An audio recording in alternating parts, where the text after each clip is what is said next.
Have you ever noticed that sometimes, right after a moment of clarity, you suddenly find yourself doing the very thing you said you wouldn't do again? You finally understand your patterns, you become aware of your triggers, you decide you want to change, and then somehow you go back to your procrastination, back to distractions, back to the same chaos you were so sure you had outgrown.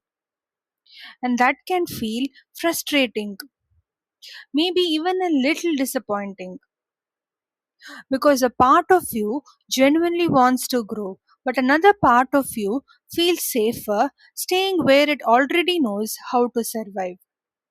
We often call this self sabotage, but maybe it's not that you're trying to destroy your progress. Maybe your mind is simply trying to return to what it feels familiar, even when that familiarity hurts. Welcome to Notes on Being Human. I'm Sneha, just a human, learning, healing, and sharing what I understand along the way.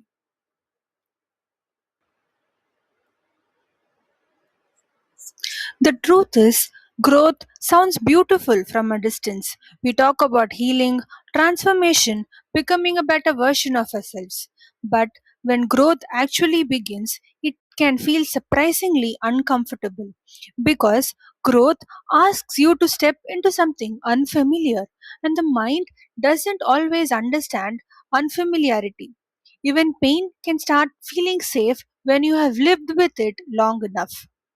That's why people sometimes abandon routines that were helping them, push away healthy connections, procrastinate right before progress, or shrink themselves after being finally seen.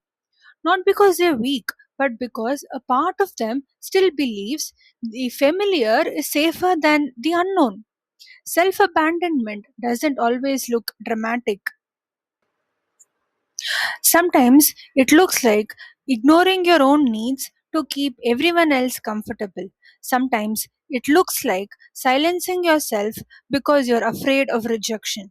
Sometimes it is distracting yourself the moment life asks you to become more present.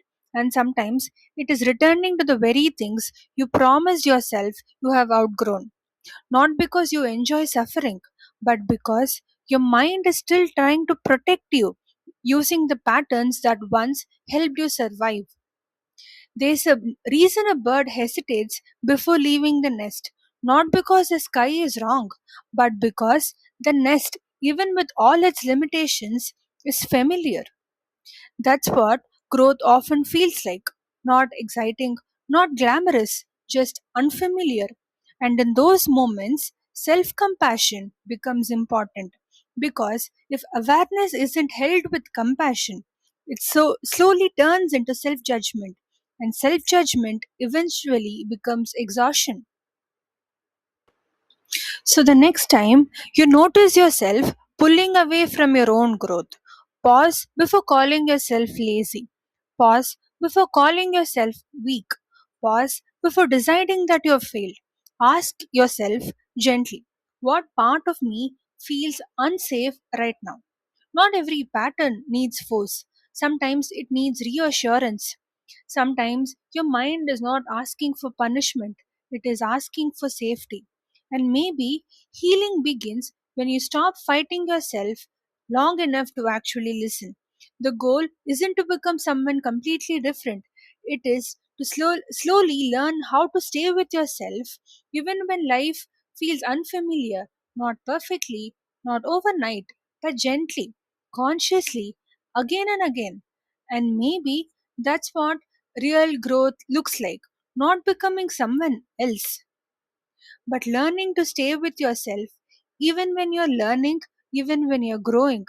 And I'll see you in the next one.